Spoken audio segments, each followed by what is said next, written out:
Welcome to K-Drama School. I'm your host, Grace Jung, and class is now in session.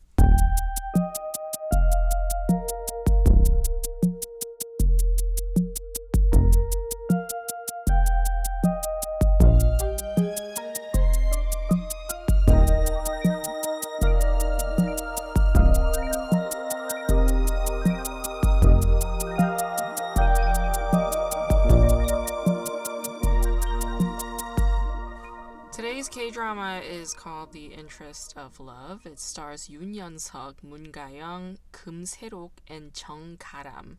It is a four-way romantic melodrama set in an office.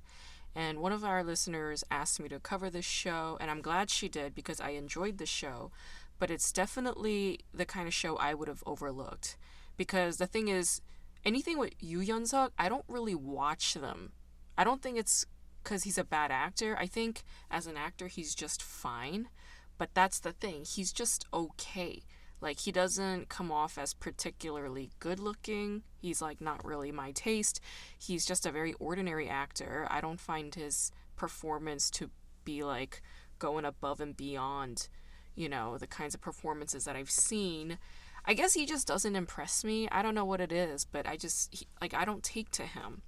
That was one of the reasons why I never watched Warm and Cozy, which he starred in alongside Kang So-ra.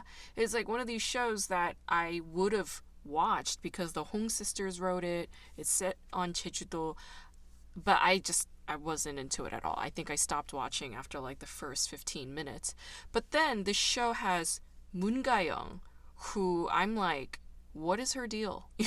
Like, I don't think I've really seen her, even though she's been around for a while. I think I read somewhere that she started acting when she was 10 years old, and she's been in, a bunch of shows here and there consistently for the last like 10 some odd years, but I never really saw her until this show, and she's like a very interesting performer, because like she's got a pretty face, but she's got this quiet stream of disturbance that's like roiling right beneath her, plain and quiet exterior that's a tad frightening if you really think about it. But her character as An Soo-young is fascinating on multiple levels because she's deeply insecure about the fact that she did not go to college because she didn't have the financial support. She's frustrated by the blockages at her job, which require somebody with a college education or with a lot of work experience, which she has, but she keeps getting overlooked when it comes to promotions because she doesn't have a degree.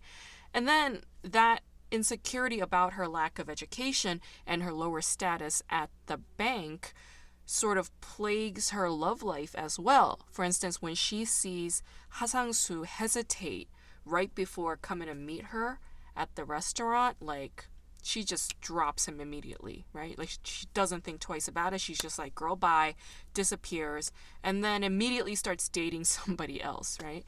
And it's because she has this insecurity about her class background. This is clearly all about her. It's her own inner battle. It's got nothing to do with him and his projections. Like, he's dealing with his own personal issues as to why he didn't show up at the restaurant on time, and she's dealing with her own personal conflict as to why she gave up on him so quickly and easily. Class is always an inevitability when it comes to working class protagonist driven storytelling. It's always going to be there, and it's actually a very useful device in storytelling because the trauma of poverty is very, very real, and it's something that many South Koreans can relate on, and it's something that the whole world can really relate on. I mean, poverty is like all around the globe, right? The psychic wounding of poverty really colors An Soo-young's perception of herself and her outlook on life, and it really does drive her insecurities the most. What was wild about this show for me is the fact that An Soo-young and Ha Sang-soo almost became an item very early on in the show, right? It was like, oh, like, they're getting along, like, it looks like they're gonna be a couple, but they just, that potential for coupling dissipates so quickly. and so suddenly, just so rapidly. And then the two of them immediately start dating other people. I'm like, what the hell is going on? Like, this show is bonkers. This show is wild. Like, every step that these people took, I would be like gasping for air. I'm like, how could you do that? I can't believe you just did that. It was shocking. It was shocking on so many levels. I'm like, these bankers are fucking wild and out of control, man. Like, somebody just, god damn, do something, you know?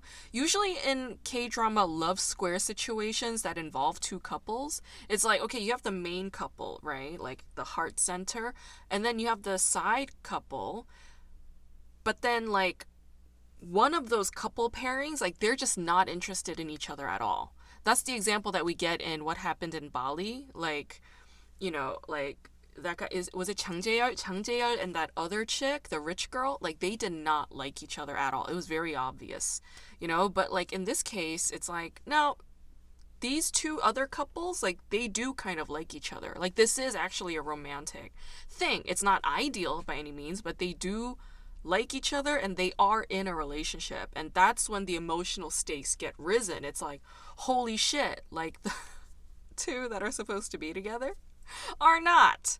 And they're in a full-blown relationship on these two ends. And I'm just like, this is too much. This is a lot, you know? Jonghyun is played by the fascinating Jung Karam, who I have never seen before.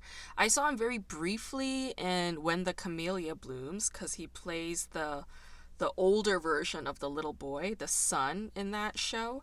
But I've never really seen him like fully perform, and he is a remarkable actor. Like very, very interesting.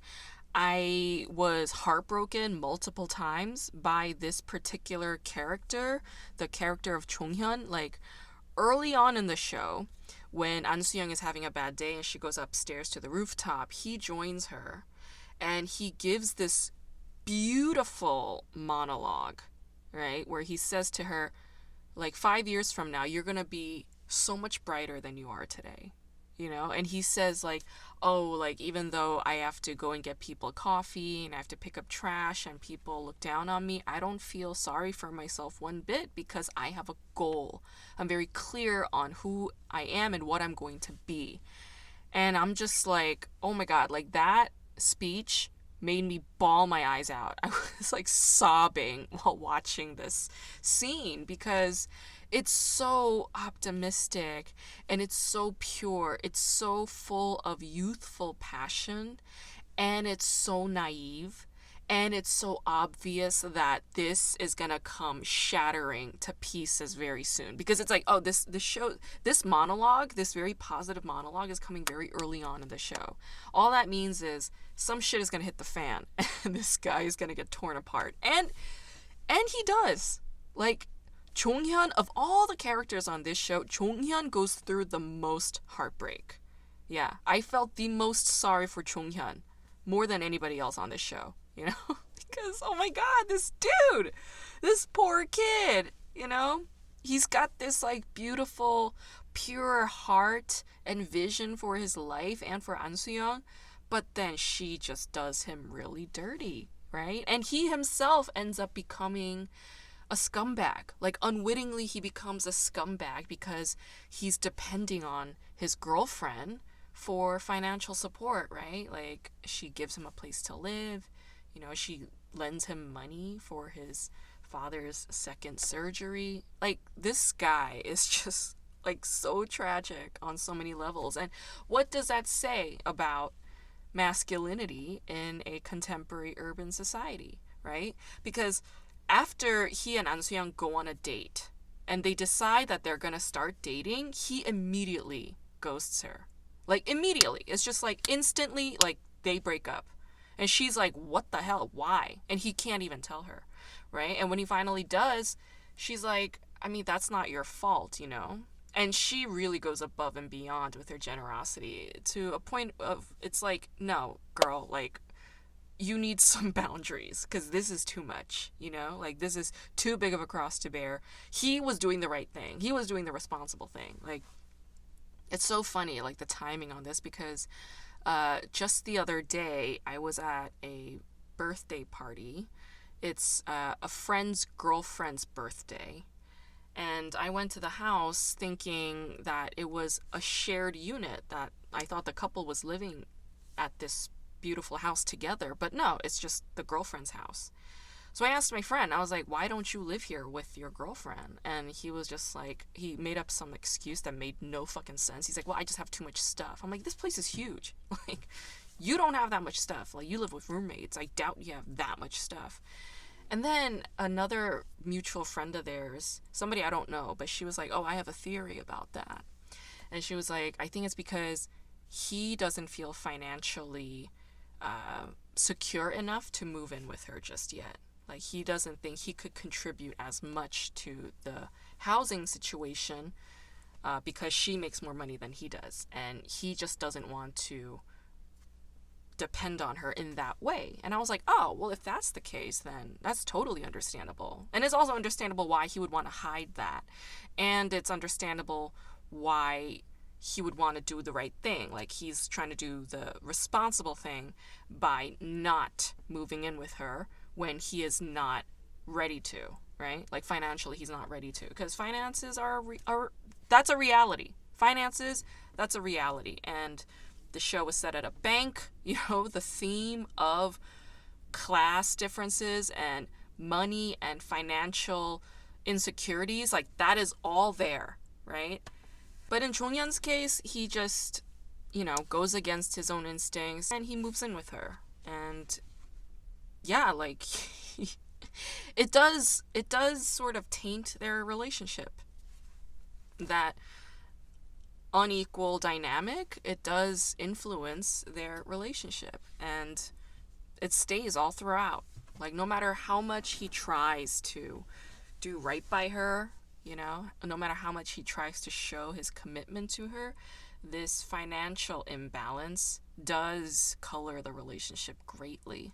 I thought it was a little fucked up of Soo-young to date this poor naive kid even though her heart was somewhere else. It's very obvious that she's using him to get over Sang-soo, and oh my gosh, like, the way she breaks up with him, like, I still don't agree with why she did that. It just, I get it, like, he's a bit tenacious, you know, like, he has been tenacious, but it's like, still, you know, you could be a little bit more assertive in a different way. You didn't have to go and mangle this dude's heart like that. That was so fucked up. But at the same time, she teaches him something. You know, this kid learns something as this country boy from a farm town that he's never learned before. It's like, urban living is tough and urban love is even tougher. You know, like, he learns something huge from this relationship with An Soo-young, I think.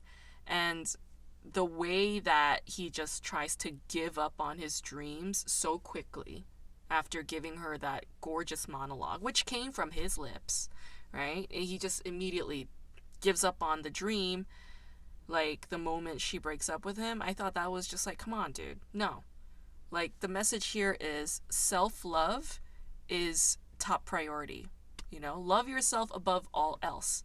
That's it. That's the bottom line. Like, do not give up on your hopes and dreams just because somebody dumps you. That's idiocy. It's idiocy. It's naivete. You don't need to do that.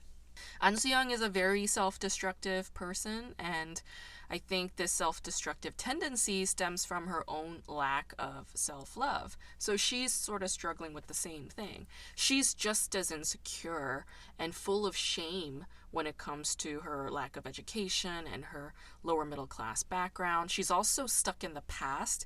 She has this trauma of abandonment regarding her father when her dad went to, you know, live with somebody else, supposedly, after, you know, having an affair with some other woman. And, like, she just can't forgive him for that. And she can't forgive her mother for taking her father back, right? Which later on reveals, like, oh, it was actually the other way around. But this trauma of abandonment sets her off on this rampage of abandoning others, right? She wants to abandon people before they have a chance to abandon her. Or the moment she senses a danger of abandonment, like she did with Sang-soo that day, she just immediately turns her back and disappears, right? So it's like, oh, like, An Soo-young has this hurdle to get over herself too. Like, how is she going to achieve self-love? The monologue that her supervisor gives her, like one of the bank tellers, like one of the women, the managerial staff, the one that's like pregnant in the end, she tells her, like, listen, you need to think of yourself first. Nobody else is going to prioritize you. And I thought that was such an important lesson for her. You know, like, that's exactly what she needed to hear years ago. Because, I mean, look at the way she commits to self-sacrifice for this guy, Jonghyun, who she's dating, yeah, but, like, they don't know each other. They hardly know each other. And she's like, yeah, like, move in with me. Yeah, here's some money. Like, going way above and beyond what's necessary to accommodate somebody else's needs. That's a sure sign of somebody who is not secure in their own personhood, right? That's absolutely a sign of somebody who is desperate, you know? They're desperately seeking some kind of mending and they can't find it for themselves. And that speech given by that woman to An Soo-young, like as a 선배 to a 후배, I was like, that's beautiful. Like, that's exactly the kind of mentorship that young women need constantly. I'm like, please, young women who have seen this show, take the message. You know, you gotta love yourself. Otherwise, you're gonna be breaking hearts everywhere and you're gonna be heartbroken constantly. Mi-kyung's character, Park Mi-kyung, she was so fascinating because she's the rich girl, yeah, and she's the other woman, technically, although she doesn't know that she is. And she plays, like, a non-stereotypical rich girl. You know, usually the rich girl in these old school K-dramas, she's like a bitchy saboteur. She's a like complete and utter rival. She's the polar opposite of who the protagonist is. But in this show, Mi-kyung is very open. She's very gregarious. She wants to be friends with everybody, including An Soo-young especially. And it's like, wow, you're annoying because it's hard to hate you, you know? But then she shows like such a sketchy side when it comes to her relationship with Sang-soo, because, like, I don't know, you know the whole scene with his car, like when she tells him, like, oh, let's take my car, not yours, like when they go on a date. It's like this very subtle way of saying, oh, like, I'm embarrassed by your shitty car, like my car's nicer, you know, so let's take my car. And then when she goes out with all of her friends and introduces this guy to all of her friends, it's like, oh, everybody's so impressed. And, you know, he buys everybody food and drinks. But, like, when the car comes through the valet, it's not his. It's a brand new car. And she pretends as if it is his car. And then it's like, surprise, like, this is your car. I bought it for you. Oh my God. Like, when I was watching this scene, I was like, yo, this bitch, she is next level. That is next level of being a control freak. You know, that's like next level shit when it comes to making over your man. It's such a dehumanizing and infantilizing move on Mi-kyung's part, but she doesn't see it. And that's what's so wild to me. It really shows the kinds of gaps of perception that people live with in these class differences, right? Like, she comes from such wealth and privilege. And it's like she's living in her own little delusional, you know, like, world.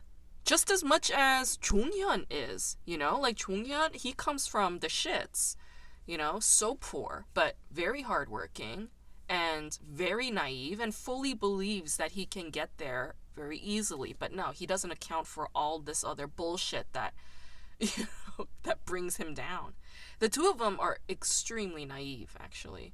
And it shows that, like, oh, naivete can function at the upper echelons and here in the lower ranks. Like, you being too overly optimistic is just as naive as somebody who is so up here that they don't see what others go through to have what she has, you know? So it was, like, very interesting how these two, the others, the other people, like the other man and the other woman, you know, like, they're dealing with their own, you know, delusions, so to speak, when it comes to living life.